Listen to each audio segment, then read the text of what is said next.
இங்கிலாந்தின் ராணுவ கல்லூரியில் படித்து வந்த சவுதி இளவரசர் அல்வலித்தின் வாழ்க்கையை 2005ஆம் ஆண்டு நடந்த கார் விபத்து தலைகீழாக புரட்டி போட்டது. 2005ஆம் ஆண்டு லண்டனில் நடந்தது அந்த கார் விபத்து.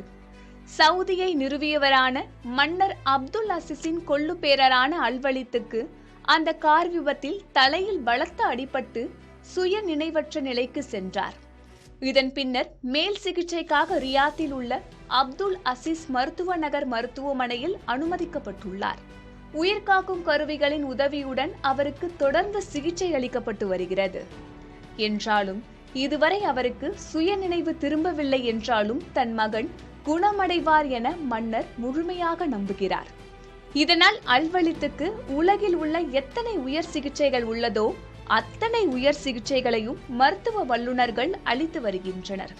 ஏறக்குறைய 20 ஆண்டுகள் கோமாவில் இருக்கும் அல்வலித்தின் 36வது பிறந்த நாளை சவுதி கொண்டாடியது. ஸ்லீப்பிங் பிரின்சஸ் என்று அழைக்கப்படும் அல்வலித் விழித்திரை விரித்து தங்களை பார்ப்பார் என்று நம்புகின்றனர் சவுதி மக்கள்.